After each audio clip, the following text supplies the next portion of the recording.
네, 여러분 반갑습니다. 해커스 경영에서 재무회계 강의하고 있는 공인회계사 정윤돈입니다. 여러분 드디어 우리 2023년 세무사 1차 시험이 끝났는데요. 아니, 이제는 진짜 이게 저희끼리 농담으로 얘기했던 건데 정말로 이 홀수의 짝수회가 무슨 전통처럼 가는 것 같아요. 재무회계 어떠셨나요? 작년 대비는 확실히 더 어려웠어요. 확실히 더. 제가 풀어봤는데 지금 12시 40분에 저도 학생들한테 문제를 받아서 풀어봤는데 제가 한번 나눠봤거든요. 이 꼭 풀어야 하는 문제 한 문제죠. 이게 문제가 짧고 길고를 떠나서 여러분들이 정상적으로 공부를 했더라면 꼭 풀어야 되는 문제가 한 12문제 됐어요. 12문제 12문제는 반드시 맞추셨어야 됐고, 공부했으면 그래도 맞출 수 있는 중문제가 한 3개 정도 있었습니다. 물론 제가 좀 보수적으로 잡긴 했지만 이거 힘든데 상문제인데 하는 게 9문제 정도 있었어요. 그쵸? 여러분들이 이거 빼고 요거 2개 해도 15개밖에 안 되잖아요. 그쵸? 물론 여기서도 맞출 수 있는 문제들이 좀 있지만, 개인적으로는 여러분 이따 풀어보겠지만, 그 몇 번이었지? 2번, 그 9번, 13번, 그 다음에 23번은 진짜 이걸 어떻게 풀어? 세무사 2차 시험에 나왔던 문제, 회계사 2차 시험에 나왔던 문제들인데 뭐 이런 생각 좀 많이 했거든요. 그래요. 전반적으로 난이도가 꽤 높았고 여러분들이 쉽게 접근할 수 있는 문제가 뭐 12개, 뭐 러프하게 잡아도 한 15개, 16개 정도밖에 안 됐기 때문에 여러분들이 원가 회계에서 어느 정도 득점을 못했으면 꽈락도 많이 나왔을 것 같아요. 왜? 시험 끝나고 나면 여러분들 기죽이려고 이게 뭐 쉬웠다 어려웠다 이렇게 얘기하는 분들이 있는데, 제가 확실히 얘기할게요. 이 정도면 어려웠어요. 그쵸? 항상 보시면 학생들이 이걸 다 끝나고 나서 차분하게 앉아갖고 한 문제 한 5분씩 쓰면서 풀면 다 쉽죠. 다. 저도 이거 해답지까지 만들면서 풀었기 때문에 이거 푸는데 시간이 꽤 걸렸거든요.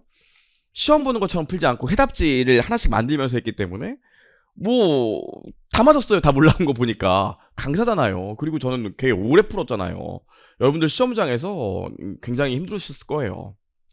그런 생각이 들었습니다. 그래서 예년보다는 확실히 어려웠고, 회계학도 꽈락자가 예년 대비는 확실히 많이 증가할 것 같아서 좀 걱정이다, 이런 생각이 좀 듭니다. 자, 일단 해설 강의를 좀 해볼 건데요. 해설 강의를 이 해설 강의는요, 해커스 경영 유튜브에도 올라가 있고 제 카페에도 올라갈 건데, 해설지, 이 문제집이랑 해설지 좀 보고 싶다 하시는 분 네이버에 정윤돈의 하이엔드 재무회계 치시면 제 카페에 있거든요. 카페에 제가 오늘 6시까지는 올려놓을 거니까 해설지를 같이 해설지 보시면서 뭐 공부를 하시던지 확인해 보시면 될 것 같습니다. 자, 이제 강평을 시작해 볼 건데, 문제 풀어볼 건데, 아시죠? 지금 우리가 객관식이나 기본반에서 공부하는 시간이 아니라 실제 시험장에서 이렇게 풀어야 된다. 요 정도 시간을 써서 요 정도만 쓰고 풀어야 된다. 그걸 보여드리는 게 이 강평의 목적이니까, 뭐 실제 수업처럼 우리 뭐 기본반이나 객관식처럼 분계 쓰고 BS 쓰고 그림 다 그리고 그러진 않을 거예요. 실제 시험이었으면 이렇게 풀어야 될 것 같아요. 개인적으로 1번에 측정 기준, 난 질적 특성 나올 줄 알았는데 측정 기준이 나왔어요. 개인적으로 이거 뭐 보고 깜짝 놀랐어요. 와, 문제 잘 냈다. 똑똑하시다. 이런 생각이 좀 들었거든요. 그 문제 보시면 여러분, 우리 역사적 원가가 있고요. 그쵸? 과거에 낸 돈. 그 다음 뭐가 있어요? 현행 원가가 있어요. 지금 살 때 낸 돈. 그 다음에 공정가치. 지금 시장에 팔았을 때 가격이 있는데, 아시죠? 이거 2개는 과거에 살 때 가격이고 지금 살 때 가격이기 때문에 얘랑 얘는 거래 원가를 포함하죠. 그쵸? 하지만 공정가치는 어떻게 해요? 절대로 공정가치를 포함하지 않는다고 그랬잖아요. 그 문제 보시면 역사적 원가, 과거의 구입 가격은 과거에 10만원에 샀고 취득 당시에 거래 원가 2만원이 있었으니까 당연히 역사적 원가는 거래 원가 가산하잖아요. 자산은 부채는 차감하고 12만원. 현행 원가는 지금 살 때 가격이니까 지금 사면 11만원이래요. 근데 추가로 거래 원가가 5천원 들어간다고 하네요. 그럼 얼마? 역사적 원가가 아니라 현행 원가도 거래 원가를 자산안 포함시키니까 11만 5천원. 보시면 공정가치는 시장에서 팔 때 가격인데 거래 원가를 빼고 9만 8천원을 받았대요. 공정가치는 거래 원가를 고려하면 안 되니까, 거래 원가를 고려하지 않는다면 시장에서 내다 팔 때 가격은 11만 8천원이 되겠죠. 괜찮을까요? 여기까지. 그럼 우리 보시면 순서는 어떻게 돼? 가장 큰 순서대로 보면 이게 1번, 이게 2번, 이게 3번이니까 답은 몇 번이요? 2번이 되겠죠. 2번. 괜찮을까요? 여기까지 체크해봤고요. 2번 볼게요. 2번은 하예요. 선생님 이게 왜 하예요? 여러분 누구나 풀 수 있는 쉬운 문제가 하라고 생각하면 안 되고, 우리가 여태까지 공부를 하고 강사분들이나 여러분들이 볼 때 문제집에 이미 나와있던 문제는 틀리면 안 되죠. 재평가 풀어서 손상은 뭐 충분히 나올 수 있다고 얘기를 했었고, 뭐 모든 책에 문제가 한 문제씩 있으니까 맞추셔야 되는 문제고요. 블라블라 나와있는데 일단 보시면 우리 재평가 모형이라는 걸 알 수 있고요. 누계획 제거법 쓴다 나와있지만 그게 나랑 뭔 상관, 당기손익에 미치는 영향 물어보는 건데 상관이 없고요. X2년도에 손상이 발생했대요. 이거 모르더라도 X1년도에 공정가치랑 회수가능액이 동일하기 때문에 어차피 손상의 이슈는 X1년도에 없고요. X2년도에만 손상 이슈가 있겠죠. 다만 우리 이런 재평가 문제가 나오면 뭐 확인해 봐야 된다고 그랬어요. 재평가 문제가 나오면 사용기간 동안 재평가 잉여금을 이익잉여금으로 대체를 하는지 안 하는지 봐야 되는데, 내가 그랬죠. 재평가 풀어서 손상 문제가 나오면 논란이 있기 때문에 재평가 잉여금을 이익잉여금으로 대체하지 않는 경우만 나올 거라고. 보시면 대체 안 한다면서요. 그럼 그냥 그림 그려서 풀면 될 것 같은데요. X1년 초에 200만원을 취득했고요. 잔존가치가 20만원이니까 20만원 빼고 내용에서 3년 동안 정액법으로 감가상각하니까 X1년도에 감가상각비 60만원 남아서 140만원 나올 겁니다. 지금 이것까지 식을 쓰긴 좀 그래요. 실제 시험도 계산기 쓰고 넘어갔을 거 아니에요. 140만원. X1년 만에 공정가치가 160만원이고 재평가 모형을 쓰니까 재평가 잉여금으로 20만원 있을 겁니다. 그럼 그 다음 연도에 또 재평가 해야겠죠. 감가상각 해야겠죠. 그럼 어떻게 하면 돼요? 160만원에 20만원 빼고 자녀 내용에서 2년으로 감가상각하니까 감가상각비는 70만원 나와서 여기 얼마 나옵니까? 90만원 나올 거예요. 어려울 게 없는 게 공정가치는 50만원이고 그 다음에 회수가능액 얼마 있어요? 30만원이에요. 그럼 재평가를 먼저 하니까 내려가야 되는데 재평가 잉여금 어차피 대체 안 하니까 20만원 다 없어질 거고, 그래도 부족한 게 얼마 있어요? 재평가 손실로 20만원 있죠? 여기까지 재평가 있는데 또 내려가야 된다고요? 공정가치보다 처분 부대원가가 미미하지 않아서 손상이 의미가 있으니까. 추가로 손상차손 얼마예요? 손상차손으로 20만원 나오게 되겠죠. 문제에서 뭐 물어봤습니까? 당기손익에 미치는 영향을 물어봤으니까 당기손익에 미치는 영향은 다 더하면 답은 몇 번입니까? 이번에 답은 4번 110만원이 되겠죠. 그쵸? 틀리시면 안 돼요. 여러분, 이게 제가 혼자 지금 찍고 있고 이 강평 강의는 진짜 많은 분들이 보시기 때문에 저도 풀어왔어요.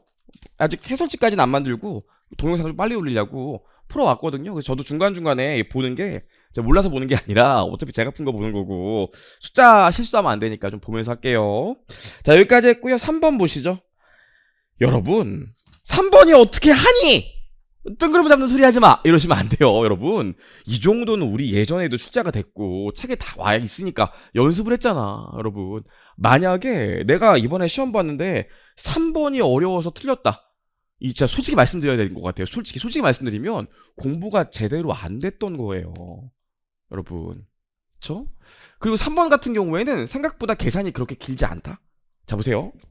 어차피 A씨금융자산이었거든요. 문제 읽어보시면, 그럼 저 같은 경우에는 A씨금융자산이기 때문에 그림을 그려보면 만기 4년입니다.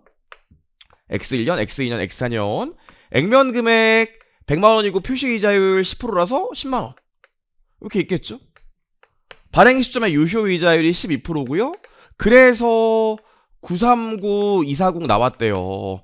근데 X1년 말에 이자까지는 정상적으로 수취했는데 손상이 발생해서 원금 70만원밖에 못 받고 액면 이자도 7만원밖에 못 받는데요. 그럼 우리 FM으로 하면 어떻게 되죠?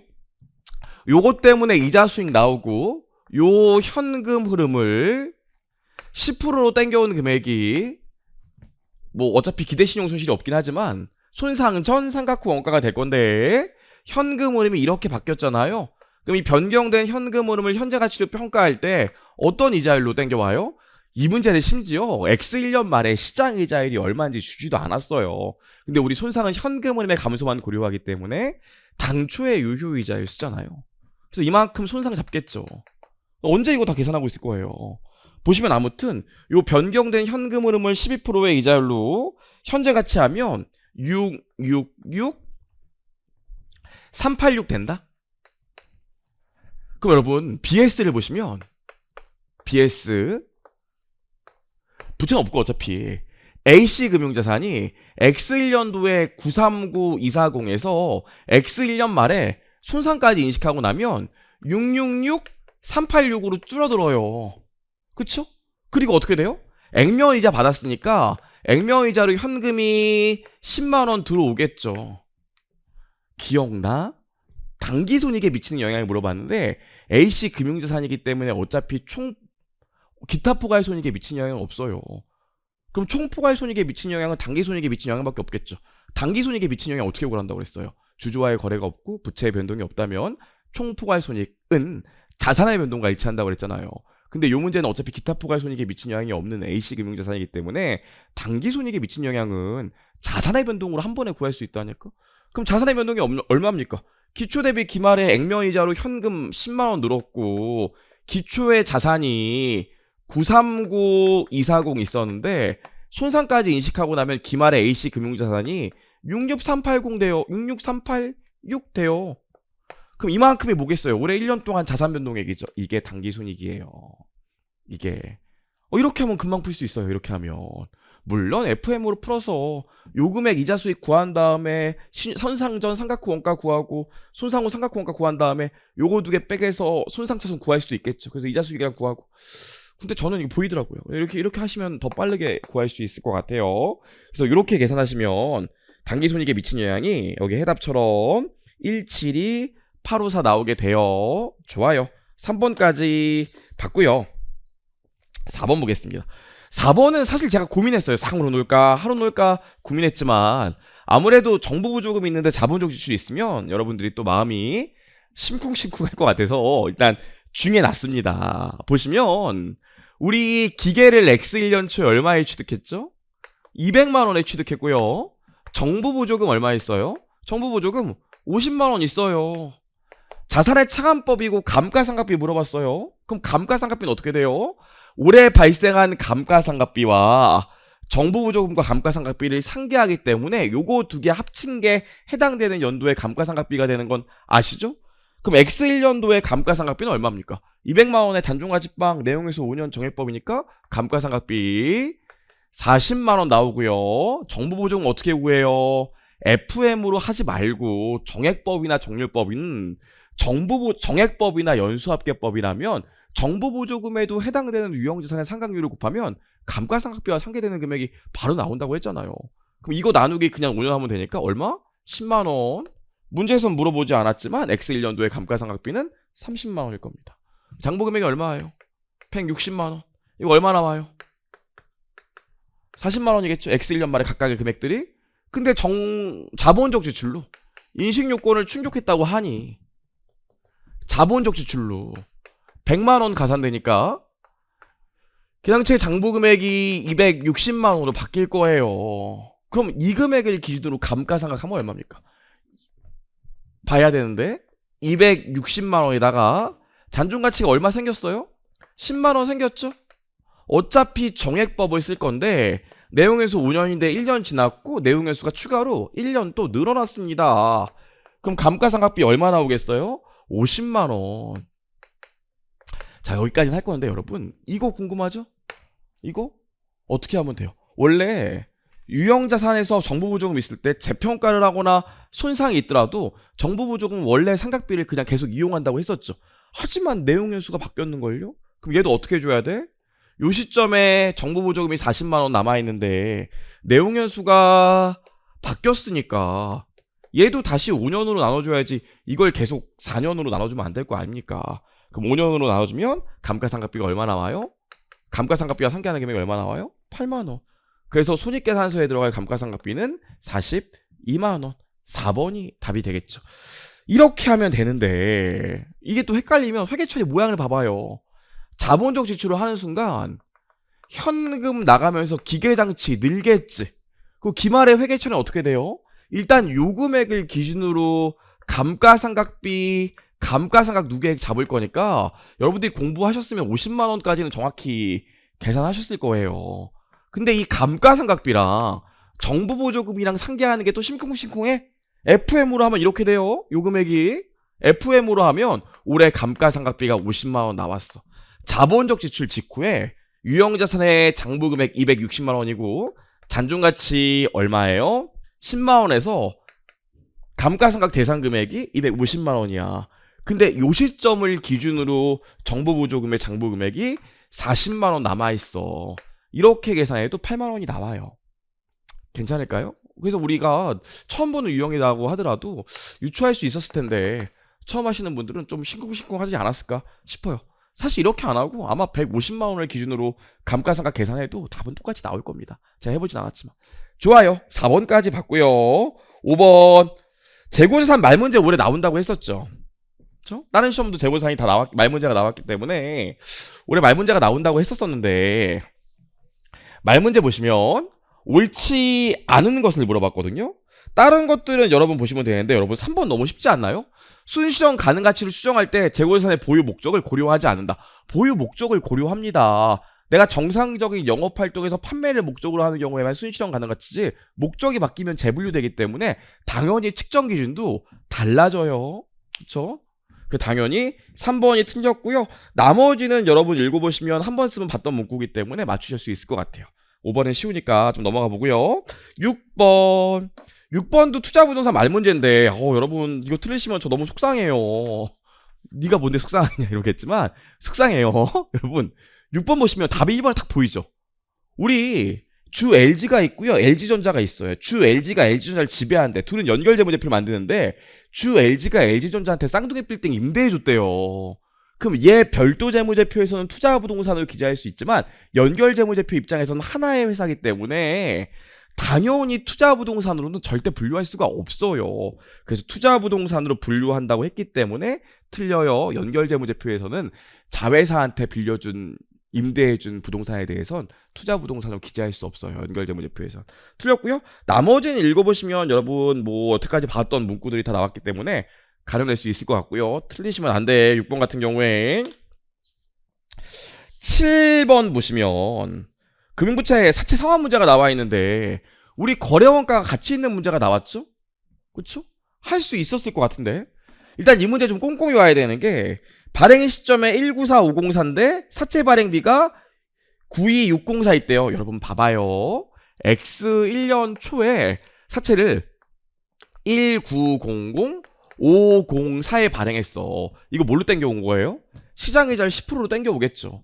근데 거래원가가 있잖아요. 사채 거래원가 있으면 어떻게 되죠? 거래원가 나가면서 사채 발행 금액에서 차감되죠. 그래서 거래원가만큼 사채 발행 금액이 차감되니까 사채 발행 시점의 진짜 장부 금액은 1807 얼마? 900 나와요. 그럼 어떻게 돼 우리? 유효이자율을 다시 산정해야 될 거 아닙니까? 근데 문제에서 뭐 줬어요? X1년도에 이자 비용 줬죠? 그럼 X2년도에 이자 비용이 16948인데 얘는 어떻게 구해? 발행 시점의 사채 장부 금액에다가 유효이자율 곱하면 나오니까 유효이자율이 12%인 거 알 수 있어요. 그럼 우리 X1년 말에 사채 장부 금액은 어떻게 구해요? 말로 해도 될 것 같은데 1807900 곱하기 1.12 빼기 액면이자 얼마? 200만원에 8%니까 28에 16, 16만원이죠? 그럼 장부금액 얼마 나와? 1864, 848 나와요. 설마? 여기까지요. 자, 여기까지 한 상태에서 문제 조심해야 될 게 여기 뭐라고 나와 있어요? X2년 만에 상환하긴 하는데 경과이자 포함했다고 나와 있거든요. 경과이자? 경과이자? 그럼 무슨 소리야? X2년 초에 사채의 장부금액이 얘인데 요걸 갖고 1년 동안 이자 비용 나올 거 아닙니까? 유효이자 얼마 나와? 1864 848 곱하기 유효이자율 12% 때리니까 요 유효이자가 23 78이 나오는 거 기억나? 우리 저 배웠던 거 기억나요? 사채를 상환하는 경우에 기중상환은 1번에다가 상환이까지 발생한 유효이자 더해서 약식으로 분객 끊으면 상환손익 나온다고 했었죠? 선생님 얘는 기말에 상환했는데요? 근데 상환대가에 경과이자가 포함되어 있으니까 얘도 역시 상환대가 나가면서 사채 장부금만 빼주는 게 아니라 발생한 유효이자도 다 빼줘야 된다고요. 배웠잖아. 그래서 우리 어떻게 하기로? 약식분개로, 현금으로, 상환대가 200만원 나가고요. 나는 뭘 없애면 돼요? 요 기초장부금액에다가 기간 동안 자라난 유효이자를 지우면 되겠지? 문제 보시면 천만다행인 게 전액 상환했어요. 그럼 1864848 더하기 223 782 해주면 이게 2088630이라고요. 괜찮을까? 그럼 어디가 빵꾸? 여기가 빵꾸니까 여긴 이익자리잖아요. 그럼 상환 이익으로 88630 나오게 되겠네. 이렇게 풀어야 돼요. 이렇게 풀어야 시간 내에 풀 수 있어요. 그 답은 3번. 좋아요. 우리 7번까지 풀어봤고요. 8번. 이 소매제곱법 나 올해 안 나올 것 같다고 그랬는데 소매제곱법이 나왔어요. 하지만 문제 자체는 그렇게 어렵지 않았기 때문에 난이도는 하로 낮습니다. 사실 하가 아니라 중이 될 수도 있겠죠. 그쵸? 상까지는 전혀 아니고요. 자, 그럼 우리 배우셨을 테니까 T계정을 한번 그려볼게요. 자, 원가의 T계정을 그려야 되고, 다시 한번 얘기하지만 지금 시간은 실제 시험에서 요 정도 찌그려서 푼다는 걸 보여주는 거지 공부하자고 보여주는 시간 아니에요. 그쵸? 좀 이걸 보시고 혹시 이번에 점수가 안 좋으신 분들은 나는 저렇게까지 빨리는 못 풀 것 같은데 내가 아직 좀 부족하구나, 이런 걸 한번 확인해 보시면 되는 거지. 이걸로 공부를 할 수는 없죠. 정말 빨리빨리 풀 거예요. 실제 시험이었으면 이렇게 풀 거니까. 기초재고 얼마? 8만원. 총 매입액인데 매입 할인액 있죠? 당연히 매입 할인액은 빼줘야 되니까 얼마? 75만 6천원. 얘에서 얘 빼주면 되니까요. 여기 뭐 들어갑니까? 비정상은 빼기로 들어가는 거 알죠? 만원. 여기까지 하면 원가의 판매 가능 재고자산은 얼마 나와요? 82만 6천원 나올 겁니다. 매가로 가보시죠. 기초재고 10만원 있고요. 총 매입액 100만원 있어요. 총 매출액인데 매출 환입 있네.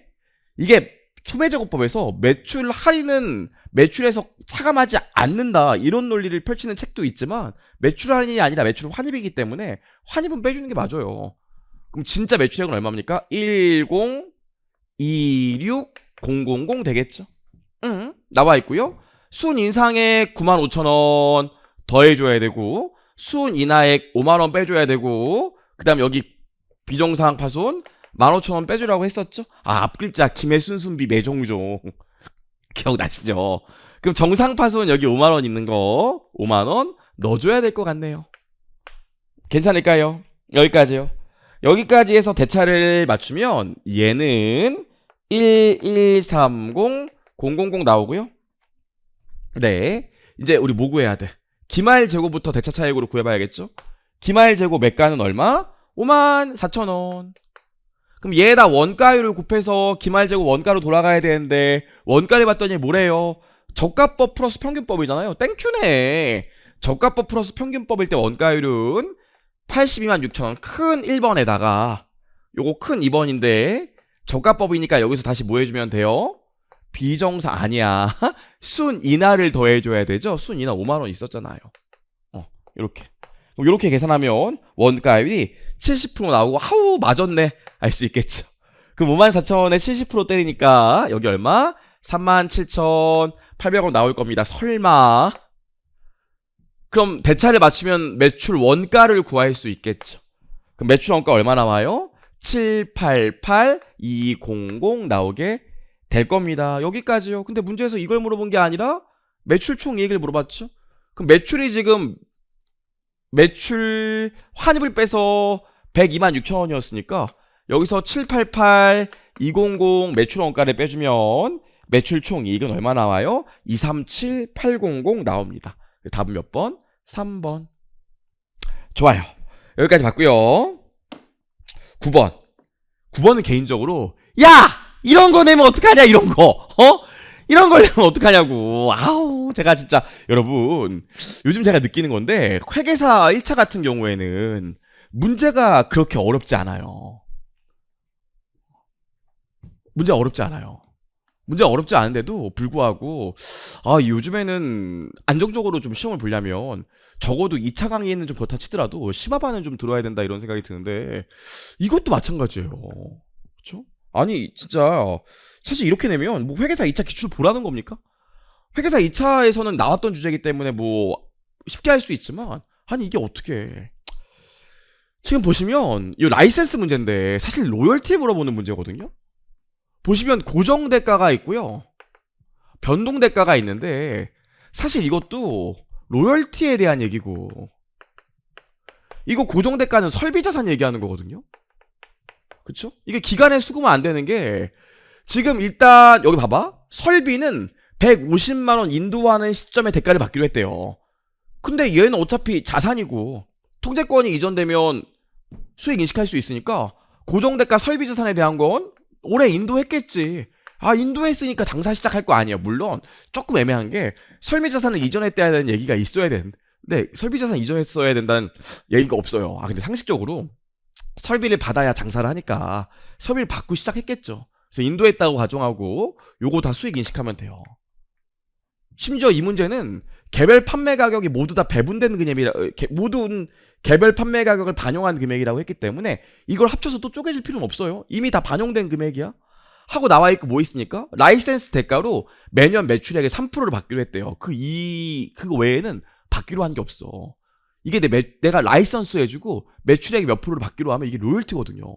근데 로열티 같은 경우에는 변동 대가인데 변동성이 많기 때문에 금액이 확정되어 있지가 않아. 이거 그래서 기간이 뭐 5년이라고 5년 안 분하고 그럴 수가 없어요. 이 로열티고 변동 대가가 확실하지 않은 경우에는 내가 수행임을 이행 다 하거나 금액이 확정되는 금액이 확정되는 시기 중 낮은 금액의 수익을 인식한다고 그랬다고요. 그럼 얘는 뭐 하면 돼? 아무튼 2011년도랑 2001년도 11월이랑 11월에는 내가 라이센스 제공해서 얘가 매출을 올렸죠? 700만원씩? 800만원씩? 그럼 나는 할 거 다 했지. 그리고 금액도 확정돼 있다고요. 요 금액에 5% 받을 거니까. 그럼 어떻게 돼? X1년 11월 12월에 로열티 수익은 X1년도의 수익으로 인식하면 돼요. 그게 몇 프로? 3%. 이거 두 개 더하면 얼마 나와요? 우리 답처럼 195만원이 나옵니다. 그쵸? 왜 냈을까요? 그쵸? 그런 생각이 들어요. 뭐 제 생각에는 9번 같은 건 2차 연습서를 한번 풀어보셨으면 맞추실 수도 있었을 건데 제 생각에 이번에 처음 보시는 분들은 심화반을 들으셔서도 그렇게 쉽진 않으셨을 거예요. 그쵸? 틀려도 전혀 지장 없는 문제였고요. 10번이요. 재무제표 표시공시 문제 OX 문제인데 난이도가 쉽죠. 여러분 1번이 답이죠. 손익계산서의 OCI는 법인세를 차감한 금액으로 표기할 수도 있고 총액으로 표기할 수도 있어요. 다 책에 나와 있잖아요. 할 수 있다 그랬으니까 1번이 맞고 2번 보시면 여러분 IFRS는 재무제표에만 적용되는 기준이에요. 틀렸고 서술형 정보 주석이죠? 주석식도 비교식으로 공시됩니다. 틀렸고요. 4번 우리 유동성 순서법도 허용하잖아. 그래서 금융회사 같은 경우엔 유동 비유동 구분하지 않고 유동성 순서에 따라 쭉 나열하죠. 틀렸고 5번 IFRS에서 요구하는 정보라고 하더라도 나한테 중요하지 않으면 공시 안 해도 된다고 그랬잖아요. 답은 그래서 1번 10번 틀리시면 안 돼요. 11번 보겠습니다. 11번 보시면 일괄구입이랑 감가상각비인데 이거는 사실 그게 크게 고민할 게 없는 게 우리 유형자산은 어떤 금액으로 최초 측정하죠? 어떤 금액으로 최초 측정해요? 원가로 최초 측정하잖아요. 원가의 개념이 뭡니까? 제공한 대가의 공정가치? 그것도 중요하지만 그냥 낸 돈이라고요. 낸 돈. 그럼 내가 토지랑 건물을 같이 사는데 1,400만원만 낸 게 아니라 거래원가 100만원도 냈으니까 총 낸 돈은 얼마예요? 150만원. 그럼 150만원을 배분하면 되는 거 아닐까요? 그럼 현금으로 내가 150만원 냈고 계속 사용한다니까 토지와 건물로 배분해주면 되는데 어차피 감가상각비만 물어봤으니까 건물 배분액만 구하면 되겠죠? 그럼 1,500만원이고 두 개 각각의 공정가치가 960이랑 640이니까 더하면 1,600만원 건물의 공정가치는 640만원인 거 아니겠어요? 이 계산하면 얼마 나오는지 알아요? 600만원 나와요. 맞았구나 알 수 있게 되겠죠. 다만 X1년 7월 1일 날 취득했어. 그리고 X2년 감가상각비 물어봤는데 연수합계법이잖아요.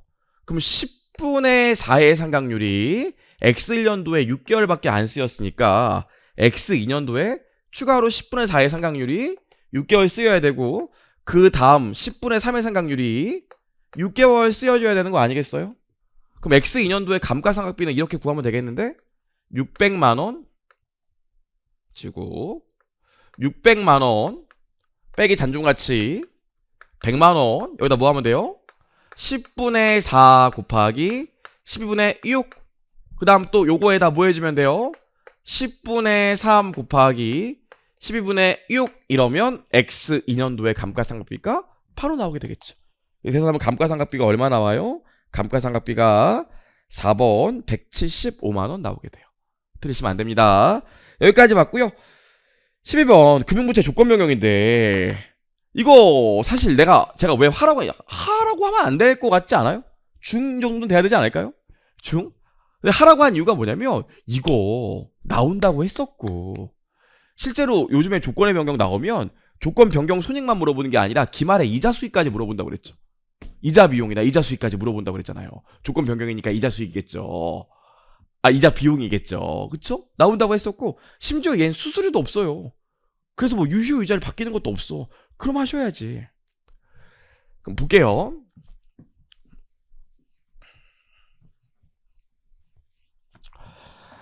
아유 너는 강사니까 쉽게 푸는 거니까 그러는 거 아니니. 뭐 맞습니다. 저는 부담감이 없으니까 여러분은 이번 시험장에서 많이 힘드셨을까봐 걱정이 되긴 해요. 자 보시면 액면금액 100만원 표시이자율 8%니까 8만원 그래서 유효이자율 10%인데 이게 지금 950252 나왔어요. 언제 조건 변경한대요?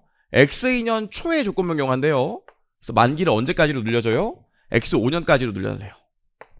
여기 X2, X3, X4, X5 되고 액면금액 100만원은 계속 그대로 받고 표시이자율만 5%로 바뀌었어요. 그럼 여기 5만원 여기 받아가겠죠. 자 그럼 첫 번째로 우리 알아야 되는 게 뭡니까? X1년 말에 삼각후 원가 알아야 되는 거 아니에요?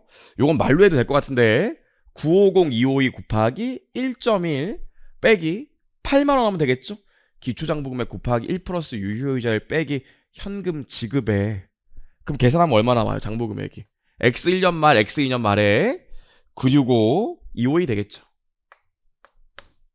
한 김에 합시다. 그럼 현금 흐름이 이렇게 바뀌는데 우리 실질적 조건의 변경, 이 조건의 변경일 때 뭐 해야 돼? 실질적 조건의 변경인지 아닌지를 따져야 되고 그때 사용하는 이자는 어떤 이자율을? 변경된 현금 흐름을 당초의 유효 이자율로 땡겨와야 되죠. 근데 요즘에 시작 이자율 12%예요. 하지만 실질적인 조건의 변경에 해당하면 어떻게 되죠? 기존 부채는 상환하고 새로운 부채가 발행되는 걸로 보기 때문에 변경된 현금 흐름을 변경 시점의 시장 이자율로 현재 가치 평가해 줘야 되죠. 그렇죠? 하지만 실질적인 조건의 변경이 아니라면 기존 부채 일부 상환으로 보기 때문에 변경된 현금 흐름을 여전히 당초의 이자율로 쓰잖아요. 그럼 두 개는 다 계산해 봐야 될 것 같아요. 제가 계산해 봤거든요. 요 현금 흐름을 10%로 현재 가치 평가하면 이게 얼마 나오냐면 841495 나오고요. 요걸 12%로 땡겨오면 787370 나와요.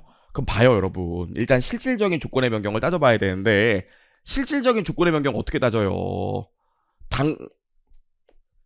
당초의 장부 금액과 변경된 현금 흐름을 당초의 유효이자율로 현재 가치 평가한 금액과 비교해야 되는데 요 금액이 당초 장부 금액의 10% 이상 돼야 되잖아요. 계산해보면 10% 이상이에요. 그럼 실질적인 조건의 변경이기 때문에 어떻게 된다고요? 기존 부채는 상환하고 새로운 부채를 발행하는 걸로 보기 때문에 구사채, 그냥 사채라고 쓸게요. 순액법으로. 구사채 장부금액 965252가 없어질 겁니다. 언제? X2년 초에. 그리고 신사채가 발행이 되겠죠? 이때는 어떤 금액 땡겨와야 돼요?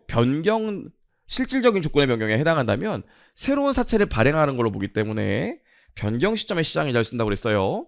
그래서 787370 올 거예요. 787370 오니까 조건 변경이익은 얼마입니까? 965, 252 빼기 787, 370 하면 되니까, 아이고, 965, 252 빼기 787, 370 하면 되니까 얼마 나와요? 17788이 나와서 이게 뭐예요? 아싸! 조건 변경 이익이 될 거고요.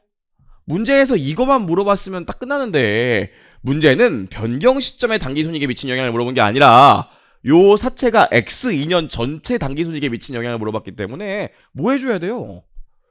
X 2년 말에 이자 비용 회계 처리도 해야 될 거 아닙니까? 뭐 회계 처리 다 쓸 마음은 전혀 없고요. 그럼 이자 비용 얼마나 나와? 사채가 787, 370으로 바뀌었고 요거와 해당하는 이자율은 12%니까 계산하면 이자 비용이 얼마 나오냐면 내가 보여지 787, 370 곱하기 0.12 하니까 이자가 94484 나와요. 비용으로. 그럼 당기손익에 미친 영향은 17788이 빼기 94484 하면 되니까 당기손익에 미친 영향 얼마 나옵니까? 네, 83398 나오겠죠. 단수 차이가 좀 있네요. 그 답은 몇 번? 5번. 단수 차이 고려해서 할 수 있을까요? 맞추셨어야 돼. 이건 나온다고 계속 얘기했었고 하니까 여러분 12번까지 봤고요. 넘겨보시죠. 13번 주당이익인데요.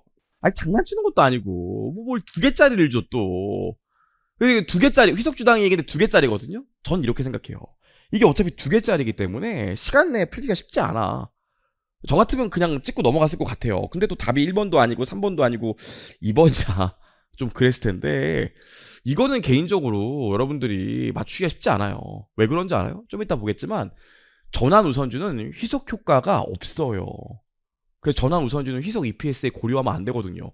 그럼 우리가 어떻게 다 고려해? 그래요. 자, 일단 볼게요. 제가 풀고 느낀 게 뭐냐면 우리 재무회계 24문제인데 24문제 중에서 3문제는 아예 풀 수 없는 문제를 냈어요. 아까 얘기했던 그 라이선스랑 그 다음에 요거랑 그 다음에 뒤에 있는 리스 문제, 이 세 문제는 아예 풀 수가 없는 문제거든요.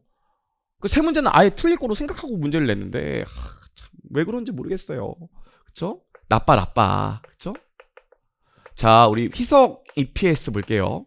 희석 EPS 실리 보면 당기손익에서 우선주에 귀속되는 금액 빼줘야 되고요. 가중평균 유통보통주를 계산해야겠죠. 이게 뭔데? 이게 기본 EPS잖아요. 그럼 하나씩 좀 봅시다. 문제 보시면 당기순이익이 얼마? 993 600으로 줬고요. 문제 보시면 우선주가 5000주 있지만 기중에 2000주가 전환됐거든요. 그럼 3000주 남아있어요. 문제 보시면 남아있는 애들만 주식을 준다고 돼 있어요. 그 우선주 배당금은 그냥 여기다 쓸게요. 5000 중에서 2000주 전환돼서 3000주 남았고 주당 액면 금액이 1000원인데 배당률이 10%니까 우선주 배당금 얼마? 30만원 되겠죠. 그 다음 우리 뭐 해야 돼요? 가중평균 유통보통 주식수를 한번 구해봐야 되는데 기초에 몇 주 있었어요? 10,000주 있었으니까 이거 12개월 가겠죠? 그 다음 뭐 있어요? 보시면 7월 1일날 우선주 2000주가 전환되는데 우선주 5주당 보통주 1주 준다고 그랬으니까 2000주 나누기 5에서 400주의 보통주가 생긴 거예요. 6개월 동안. 그럼 곱하고 곱해서 더하면 가중평균 유통보통주 지수니까 계산하면 가중평균 유통보통주 지수가 1200원 나와요. 1200주죠. 1200주. 그럼 너무 심심하니까 우리 기본 EPS 구해볼까요? 993600 빼기 30만원 한 거에서 1200주 하니까 이게 68원 나와요. 괜찮을까요? 그리고 나서 이제 보면은 자 희석 EPS를 구할 때는 당기손익이 가산되는 항목이랑 잠재적 보통주 구해야 되는데 일단 신주인수권이 있어요. 신주인수권 부사채가 아니라 신주인수권이니까 당기손익에 미치는 영향은 없고 주식수만 늘어나겠죠. 근데 신주인수권 언제 또 4월 1일날 발행했다고요. 그쵸? 10,000개 있어. 10,000개. 4월 1일부터 9개월만 고려해야 되는데 10,000개 있어. 그럼 여기 10,000개가 있는데 얘는 돈이 들어오기 때문에 자기 주식 차감법을 쓰잖아요. 만주가 신주인수권이 행사가 되면 행사 가격으로 3,000원씩 돈이 들어와. 근데 이게 돈이 진짜로 들어가는 게 아니라 가정만 하는 거니까 당기순이익에 가산되는 수익률을 구할 수가 없어서 요 돈 들어온 것만큼 평균 주가로 우리 회사 주식을 사서 갖고 있다고 가져간다고 했죠. 자기주식 차감법. 이렇게 곱해주면 되겠네. 그럼 얼마 나와요? 이렇게 하면 이게 4,000주 곱하기 9 나누기 12 하니까 3,000주 나와요. 여기 3,000주도 들어간다고요. 괜찮을까요? 그럼 어때? 당연히 얘는 희석 효과가 있어요. 이렇게 계산하면 무조건 분자는 0인데 분모가 늘어나니까 떨어질 거 아닙니까? 희석 효과가 있어요. 오케이. 근데 전환우선주도 어떻게 돼? 전환우선주 고려하면 당기순이익이 가산되는 금액으로 배당이 있기 때문에 배당이 다시 더해진다고요. 전환우선주의 주식수 한번 볼까? 이게 진짜 웃긴 게 전환우선주는 기초부터 있었고, 문제 보시면 기초부터 있었고, 지금 2,000주는 7월 1일날 전환이 됐다고요. 2,000주는 7월 1일날 전환이 됐어. 근데 5분의 1이니까 2,000주 나누기 5주다, 우선주 5주당 보통주 1주 준다고 했으니까 2,000주 나누기 5하면 400이잖아요. 그 다음에 미 전환된 게 그럼 얼마 있어요? 5,000주에서 2,000주를 뺀 3,000주가 있고, 3,000주도 나누기 5 하니까 어떻게 됩니까? 600이잖아. 600. 그럼 얘는 어떻게 돼요? 얘는 12개월 동안 잠재적 보통주로 있는 거고, 얘는 7월 1일날 전환이 됐으니까 앞에 1월 1일부터 7월 1일까지 6개월만 잠재적 보통주겠죠? 그럼 얼마 나와요? 800주라고요. 요거 두 개 곱해서 더해주면 벌써 정신이 아득해지죠? 안 푸셨죠? 800주잖아요. 근데 이렇게 계산하면 어떻게 나오는지 알아요? 이렇게 계산하면 30만원 나누기 800 하니까 375야. 그럼 얘는 어차피 희석 효과가 없다고요. 이거보다 크니까. 그래서 이렇게만 계산해야 돼. 이걸 이렇게 계산하는 수면 그 순간 틀려요. 희석 효과를 고려 안 했기 때문에. 그럼 다시 계산하면 993600 빼기 30만원 거에서 나누기 13200 해주면 되니까 얼마 나와요? 계산하면 반올림에서 53원 나오게 되죠. 답은 2번. 아휴, 이거를 1차에서 이걸 어떻게 1분 만에 풀어요? 한 문제 우리 1분인데 출제원분 풀어봐. 당신이 이걸 1분에 풀 수 있는지. 쉽지 않다고요. 왜 그렇게 했을까요? 생각이 드네요. 아이고, 너무 흥분했네. 자, 여기까지 봤고요. 14번. 제가 이걸 난이도로 상으로 놓은 이유가 있어요. 원래는 연결 자체만 딱 놓고 보면 이거 하거든요. 솔직히 월월 진짜 개쉬워요. 개쉬워. 이거 엄청 쉽거든요. 하지만 연결 안 보시잖아요. 그쵸? 제가 이번에도 고급팩에 무료 강의 3시간 올라간 거 있으니까 그것만 제발 봐달라고 했는데 안 보셨을까봐 걱정이 돼요. 이게 연결 알면 바로 풀 수 있어요. 어차피 지배회사 기속 당기손익만 묻고 있거든요. 그럼 어차피 손익만 묻고 있기 때문에 여러분 실제 시험이었으면 이렇게 풀었을 거예요. 손익만 묻고 있으니까. 자, 여기 지금 지배회사가 세무고 종속회사가 한국이에요. 수정 전 당기손익 보면 여기 25만원 있고요, 여기 12만원 있어요. 우리 근데 하나 주의할 게 있지. 혹시 영업권이 아니라 영가매수 차익이면 그것도 당기손익에 영향을 미치니까 보면 그림 그려보면 돼요. 여기다 그릴게요. 그림 그려보면 지금 이렇게 되는데 비회 내 지분이 몇 프로? 80%고 지금 보시면 비회사의 순자산 장부금액이 얼마예요? 100만원이죠? 그럼 100만원에 80% 하니까 여기 80만원 나오겠네. 장부금액과 공정가치 차이가 얼마입니까? 10만원이죠? 그럼 10만원에 80% 하니까 8만원 나오겠네. 근데 난 이거 80% 사는데 88만원짜리 사는데 돈 얼마 냈어요? 90만원 냈어요. 그럼 돈을 2만원 더 냈지. 그쵸? 그럼 이 2만원은 영업권이에요, 원가매수 차익이에요?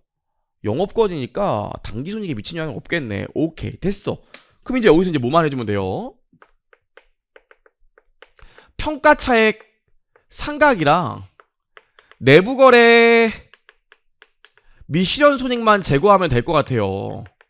어차피 실현손익은 없거든. 그럼 문제 보시면 지금 한국의 건물의 장부금액과 공정가치 차이가 10만 원이니까 연결 기준으로는 감가상각비가 10만 원의 내용에서 10년에서 만 원씩 더 나와야 돼. 그래서 이게 만 원 빼주고요. 보시면 세무가 한국한테 판 게 아니라 한국이 세무한테 팔았어요. 그래서 지금 세무가 갖고 있는 게 5만 원이래. 그럼 이만큼 안 팔렸다는 거 아니에요? 그쵸? 우리 내부거래 재고손익 어떻게 구해? 미시현 손익에다가 판 쪽의 매출 총 이익에다가 미판매 비율 곱한다고 그랬죠. 지금 안 판 금액 요만큼이야. 근데 이건 매출 금액이고 우리는 이익만 빼줘야 되니까 어떻게 돼요? 원래 원가에다가 25%의 이익을 가산해서 판다며. 근데 지금 안 팔리고 보유하고 있는 게 5만 원이래요. 그럼 어떻게 하면 돼? 5만 원에서 나누기 1.25 하면 원가로 돌아갈 건데 우리는 매출 총 이익에다가 미판매 비율만 곱하니까 여기다 다시 25% 곱하면 아직 안 팔린 거에 매출 총 이익이 나오겠죠? 그게 미시현 손익 아니야. 계산하면 얼마 나와요? 조정 후 단기 손익은 여기 25만 원 나오고 요것도 계산하면 만 원이랍니다. 이거 얼마 나와요? 조정 후 단기 손익 10만 원 나와요. 문제에서는 지배회사 기속 단기 손익 물어봤으니까 내 거는 내가 먹고 이 회사 거에 80%도 내가 먹는 거 아니겠어요. 이게 답이죠. 그럼 계산하면 답은 얼마 나와요? 2번 33만 원. 지금 연결을 공부하신 분은 지금 제가 이거 얘기하면 알아들어. 이거 숫자 뽑는 게 조금 까다롭긴 했지만 뭐 알아들어 할 수 있을 텐데 연결을 아예 안 하신 분은 어려우셨겠죠. 좋아요. 14번까지 봤고요. 15번 서술형 문제 나와 있는데 주식기준부상거래 회계사 쪽은 말 문제가 많이 나왔지만 세무사 쪽은 말 문제가 정말 뜨문뜨문 나오는데 나와서 좀 어려우셨을 거예요. 5번이 맞고요. 나머지는 다 틀렸어요. 일단 1번 보시면 현금 결제형은 보시면 매 보고기간 말 부채 공정가치 재측정 하잖아요. 1번 틀렸고 2번 여러분 주식 선택권이 행사되지 않고 그냥 끝나버리면 우리 어떻게 해요? 주식 선택권 없애면서 별도의 자본으로 대체하지 단기 손익으로 들어가지 않아요. 괜찮을까요? 그래서 틀렸고요. 단기 손익 들어간다고 해서 3번 보시면 부여한 지분상품의 공정가치를 신뢰성 있게 추정할 수 없어. 내재 가치로 측정된 경우 부여일날 가득까지 내재 가치의 변동을 재측정하고 가득일 이후에는 내재 가치의 변동을 수정하지 않는다. 우리 현금 결제원과 주식 선택권이지만 내재 가치를 측정하는 경우에는 실제로 종업원이 행사할 때까지 매기말 재측정해요. 그렇죠? 비시장 성과 조건만 가득 기간까지 재측정하는 거고. 그래서 얘가 틀렸고요. 이것도 틀렸고요. 4번 시장 조건이 있는 지분 상품이 부여된 경우에는 시장 조건이 충족된 시점에 거래 상대방에게 제공받을 재화나 용역을 인식한다. 아니에요. 시장 성과 조건, 이 주가와 관련된 것들은 부여 시점의 공정가치로 측정합니다. 그래서 틀렸죠. 5번 읽어보시면 맞는 말이 돼요. 좋아요. 15번까지 봤고요. 16번 여러분 전환사채 좀 어렵게 나오길 바랬는데 전환사채 조기 상환이 나왔고요. 난이도가 왜 합니까? 많이 했잖아. 우리 이거 많이 했고 문제가 어렵지가 않은 게 X2년 전체 단기손익에 미친 영향을 물어본 게 아니라 그냥 상환 시점의 회계 처리가 단기손익에 미친 영향을 물어봤거든요. 그럼 결국 뭐 물어본 거야? 전환사채 상환손익만 물어본 거라고요. 그럼 우리 많이 했는데 좀 천천히 얘기하고 싶기도 한데 저 좀 빨리빨리 풀어드려야 되니까 여러분 현금 흐름만 좀 그려볼까요? X1년, X2년, X3년 액면 금액 100만 원이고요. 액면 이자율 몇 프로입니까? 5%니까 5만 원이죠. 이렇게 만기에 115% 상환하니까 상환할증률은 15% 아닙니까? 그럼 여기 15만 원 나오겠죠? 이런 상황이고요. 요때 상환한대요. 그럼 어차피 전환권 대가 상환하는 건 단기손익에 영향을 미치지 않기 때문에 우리는 전환사채 공정가치로 상환하는 금액과 전환사채의 장부금액만 비교하면 돼요. 그럼 전환사채 장부금액은 어떻게 구해요? 요 현금 흐름을 발행 시점의 유효이자율로 땡겨오면 되고, 그쵸? 그 다음 뭐 있어요? 이 문제 보시면 상환 시점의 유효이자는 이거 10%요. 발행 시점의 유효이자는 10%고 상환 시점에 유효자는 15%잖아. 그럼 장부금액 어떻게 구해요?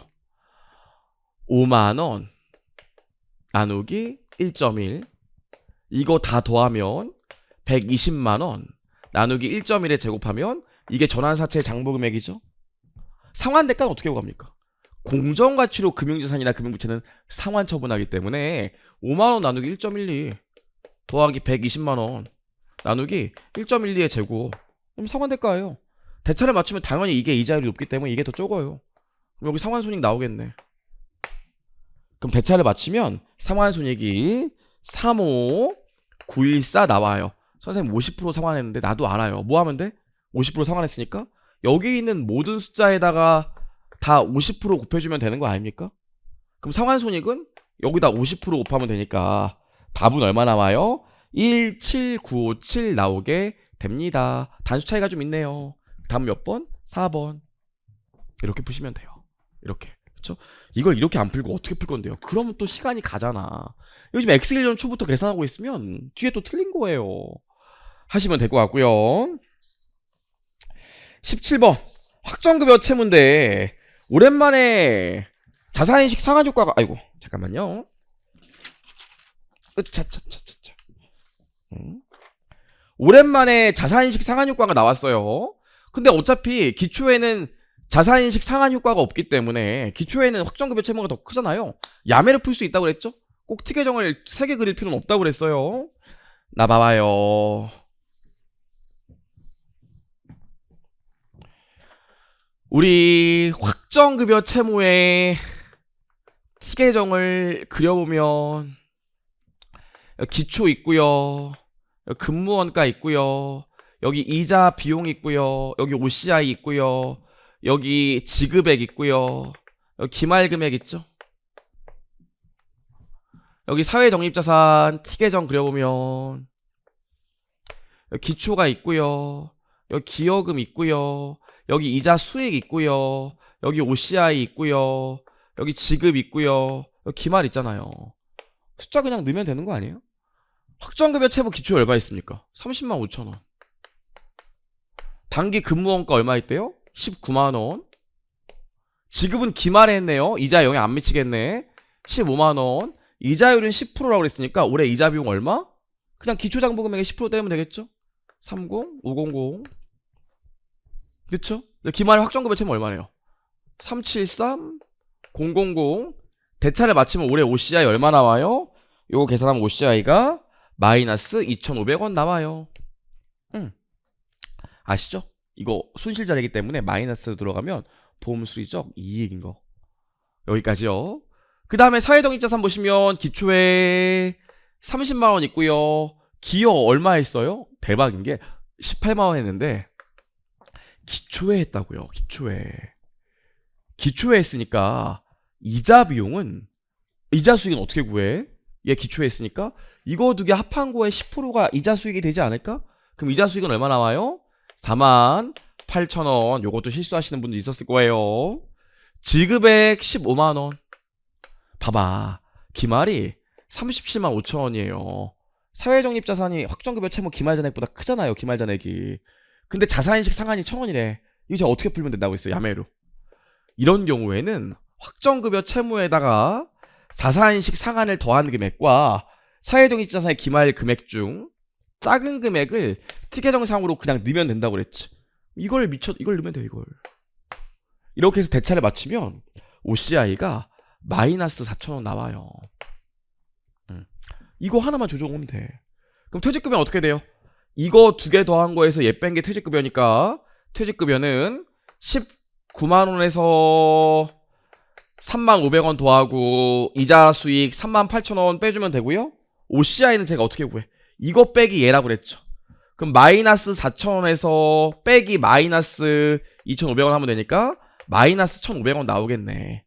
그럼 요거 계산하면 요거 답이 172500이거든요. 할 수 있을까? 답은 얼마? 2번이 되겠죠. 괜찮을까요?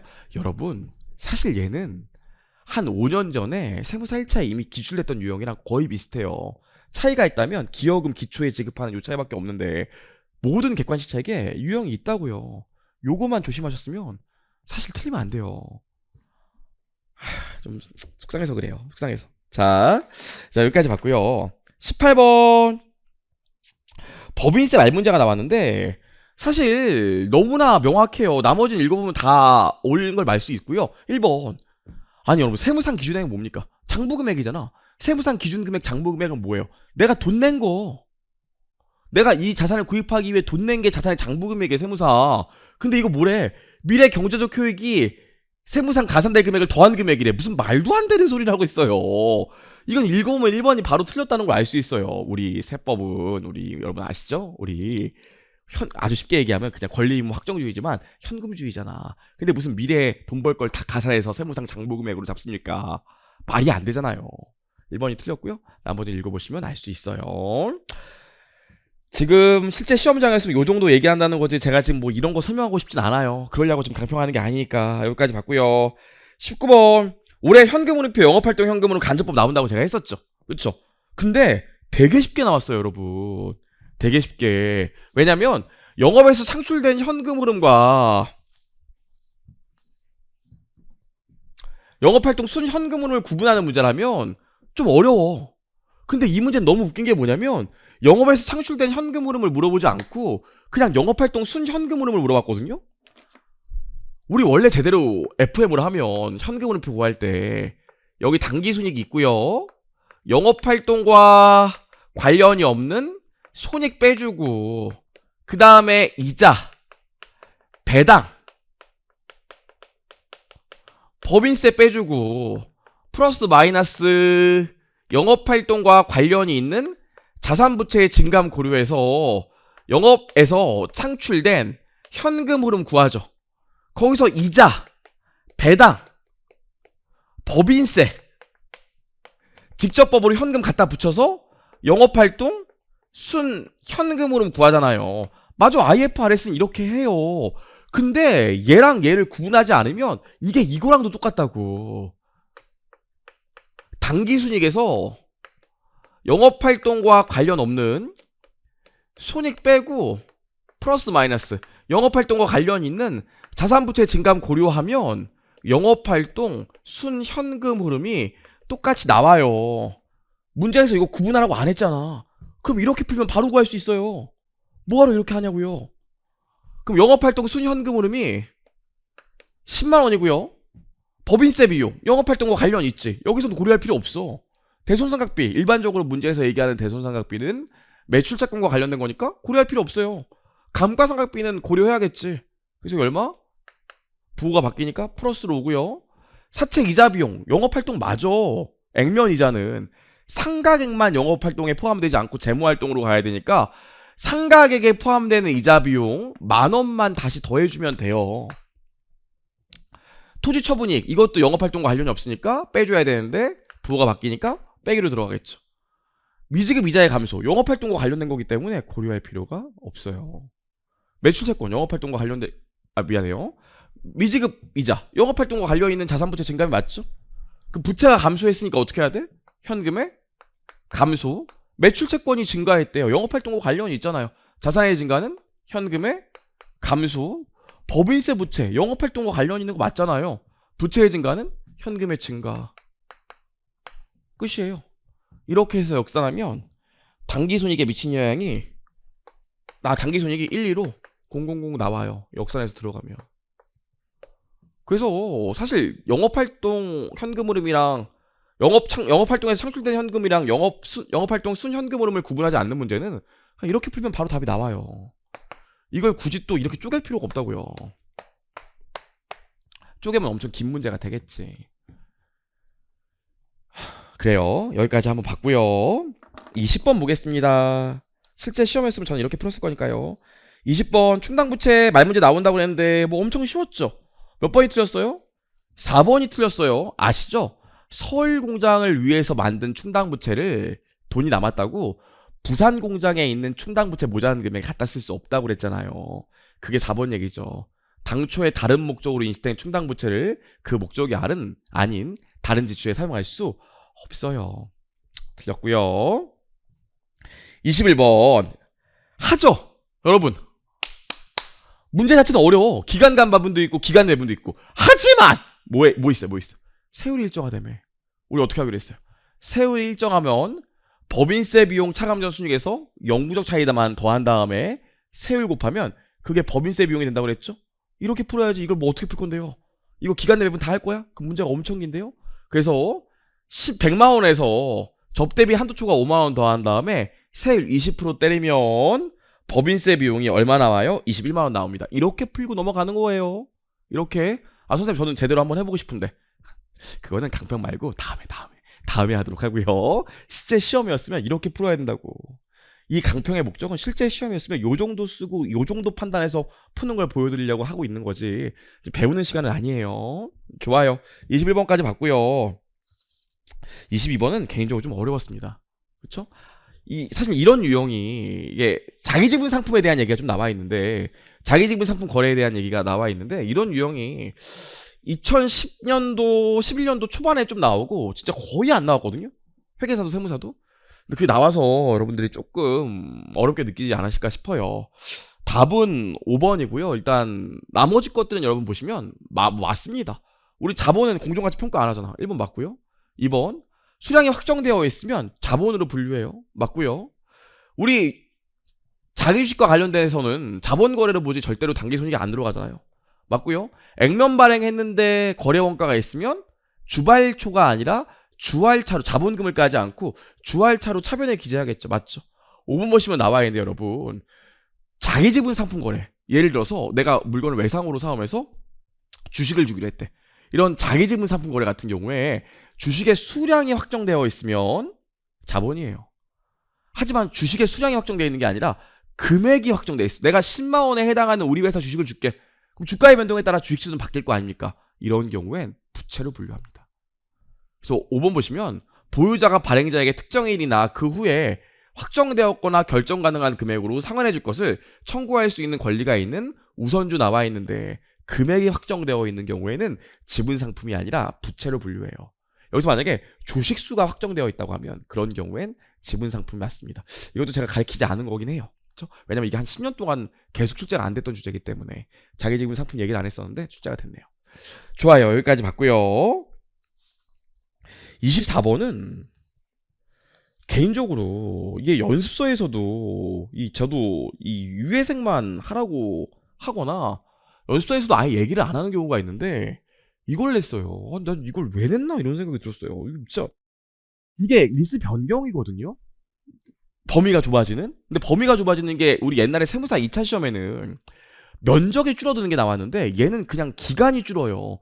기간이 줄더라도 범위가 줄어들기 때문에 일단 사용권 자산이랑 리스 부채를 줄이고 그 다음에 리스 부채를 재측정해야 되거든요.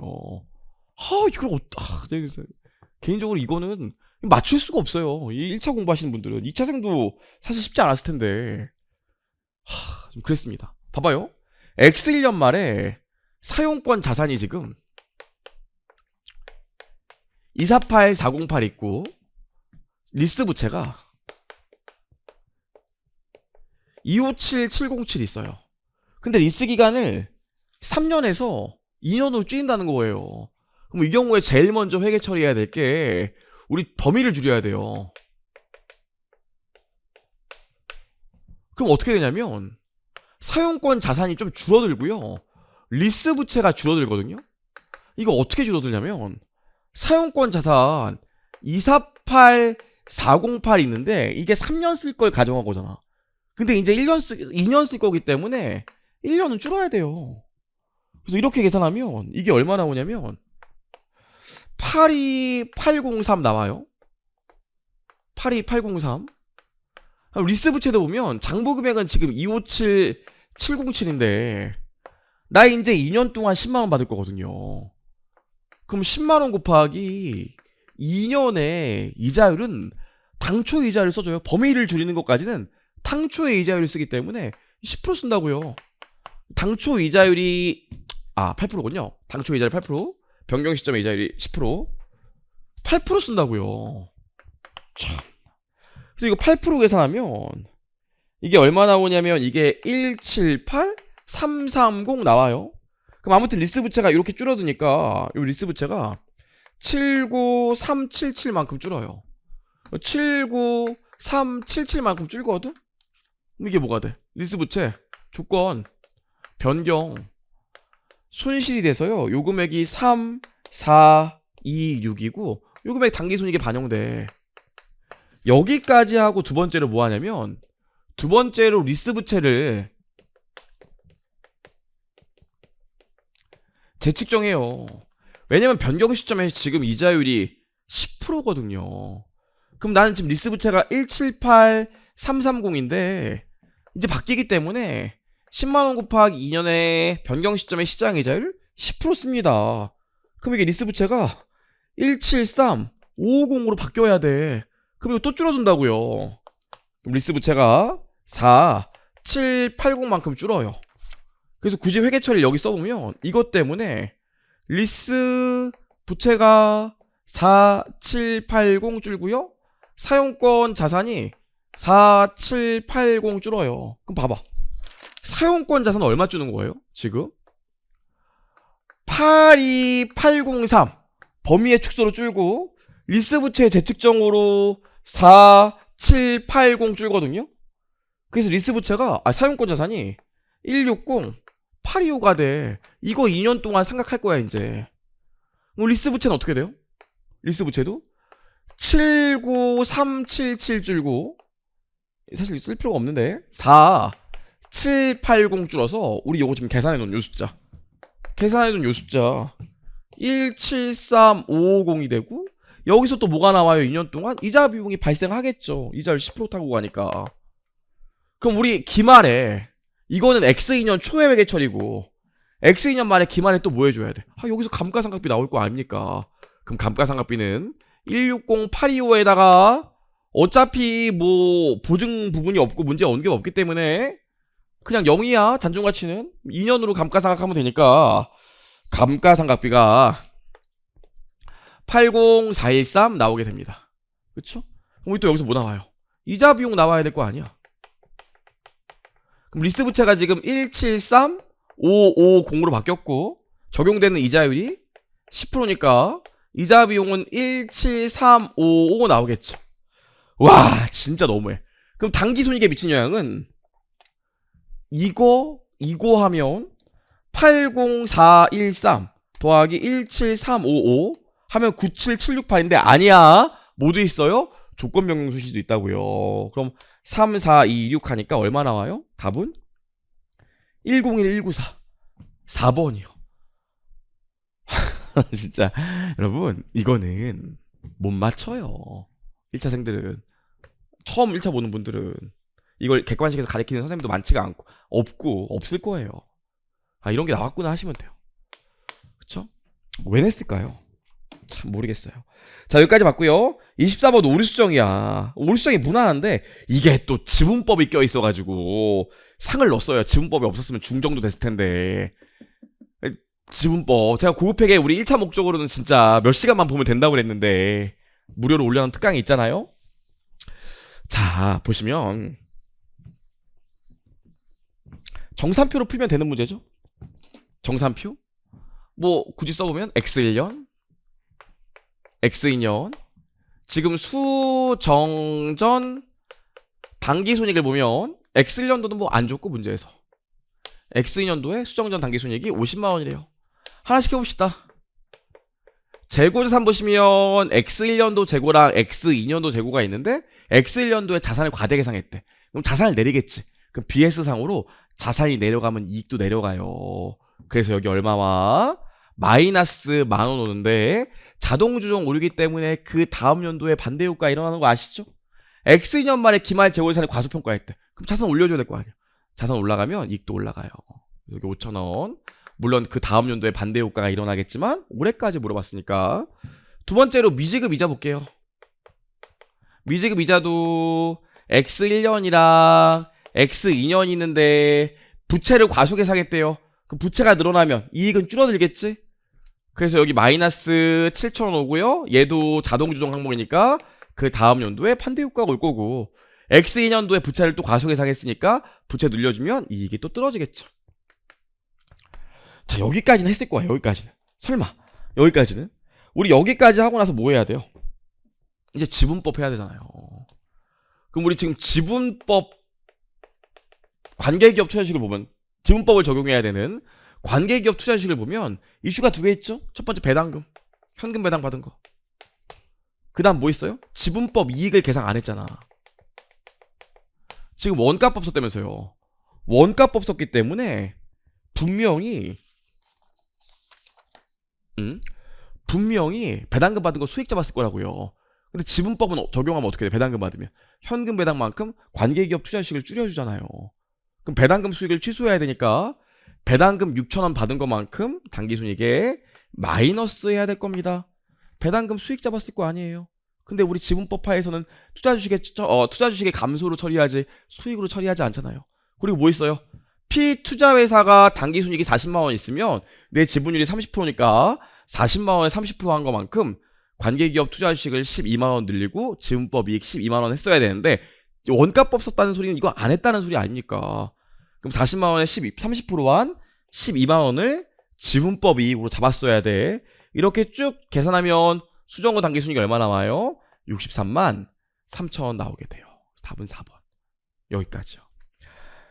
여기까지 해서 다 풀어봤고요. 어때요? 여러분 어떤가요? 어려워요. 저는 뭐 금방금방 풀었죠. 그렇죠? 하지만 여러분은 시험장에서 분명히 어려웠을 거예요. 그런 생각을 좀 들어봤고요. 잠깐만 저랑 좀 얘기를 좀 해보면 그래요. 여기까지 풀어봤고 점점 이제 세무사는 문제가 24문제로 고착화 되는 것 같네요. 일단 첫 번째로 채점했는데 60점 넘으셨어. 축하드립니다. 오늘까지만 놓으시고 내일부터는 공부하셔야 돼요. 이게 막 달려오다가 한번 엔진을 놔버려서 난 일주일만 쉬고 공부해야지. 그럼 못해요. 계속 얘기하지만 동차까지 완강을 하셔야, 동차 때까지 공부를 하셔야 혹시 동차가 떨어져서라도 유예를 스무스하게 하는 거지. 동차 때 논 친구 빼고 우리 유예로 붙는 친구를 못 봤어요. 정말로. 보통 모든 학원이 동차만 가면, 그래도 저희 학원은 좀 끝까지 유지가 되지만 30%도 안 남아. 그래서 우리 2차 합격률이 30%가 안 되잖아요. 그러니까 꼭 놀지 마시고 오늘 채점하시고 그냥 오늘 기분 좋은 상태로 술 한잔 하시던지 가족들이랑 밥 한번 먹고 고기 한번 먹고 내일 오후부터는 다시 시작하셔야 돼. 여러분 지금 끝난 게 아니에요. 그 생각을 꼭 하셨으면 좋겠고요. 두 번째로 탈락하신 분들은 진짜 이 호수에 진짜 너무해요. 탈락하신 분들은 제가 좀 냉정하게 얘기를 하면 내가 지금 재무회계가 50점 넘었다. 평균적으로 50점은 넘었다. 평락으로 떨어졌다. 그럼 나는 그냥 유예로 합격했다는 생각을 하시고 동차 공부를 하시는 게 좋을 것 같아요. 그렇죠? 평균 50점 넘었고 회계학도 50점 정도 돼.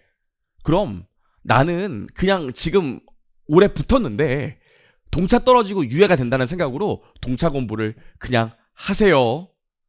공부 안 할 게 아니면 괜찮을까요? 근데 지금 내가 50점 미만이다. 재무회계 꽈랑 났다. 이런 분들은 정말 죄송한데 처음부터 다시 공부하시는 게 좋을 수도 있어요. 괜히 나 너무 분해. 열심히 했는데 떨어졌는데 재무회계 한 40점 미만이야. 분한 마음에 나도 동차만 들을래. 제가 그래갖고 동차만 완강하는 학생을 본 적이 없어요. 재무회계뿐만 아니라 다른 과목도. 그냥 내가 아직 기본이 많이 부족하거나 이런 생각으로 다시 공부할 마음이라면 기본반을 다시 들어보시는 것도 좋을 것 같아요. 진심으로 드리는 거. 제가 약 파는 게 아니라 진심으로 추천드리는 거예요. 그쵸? 모르는 게 아직 많아. 그런 생각을 좀 하셨으면 좋겠고요. 여러분 아무튼 합격하신 분들은 너무 축하드리고 이번에 시험도 어려웠는데 합격하셔서 너무 축하드리고요. 열심히 했는데 이게 아쉽게 또 고배를 마신 친구가 있다면 제가 저번에도 얘기했지만 제가 2차 시험만 4번 봤잖아요. 여러분 강사분들 중에 동차하신 분들도 많지만 저는 4번 봤거든요. 4번. 여러분 1년 늦는 것 때문에 속상해 하실 필요 없어요. 그쵸? 저도 진짜 이 29살에 딱 붙었거든요. 30대 가기 직전에. 제가 공부를 군대에서부터 시작하면 24살에 시작했다고요. 그럼 저도 진짜 한 5년 6년 한 거죠. 5년 6년. 공부하는 동안 얼마나 힘들었겠습니까? 속도 많이 상하고 많이 힘들었지만 제가 지금 42살인데 지금 생각해보면 내가 이 공부, 회계사 공부를 여러분 세무사지만 끝끝내 포기하지 않고 해서 해낸 게 정말 내 인생에서 큰 플러스가 됐다는 생각을 많이 합니다. 그래서 여러분이 정말 나는 이 공부를 계속 하고 싶은데 이번에 실력이 너무 부족해서 점수가 떨어졌다 하시는 분들은 너무 좌절하지 마시고 여러분 죄진 거 없어요. 시험이 어려운 거지 뭐. 열심히 했는데 아직 준비가 좀 덜 된 거지. 여러분 죄인 아니고 죄진 거 아니니까 마음 편안히 드시고 얼굴 밝게 하시고 고개 숙이지 마시고 좀 쉬신 다음에 다시 공부를 하시면 좋은 결과가 있으실 겁니다. 여러분 화이팅이요. 네, 여기까지 진행하도록 하겠습니다. 네, 수고하셨습니다.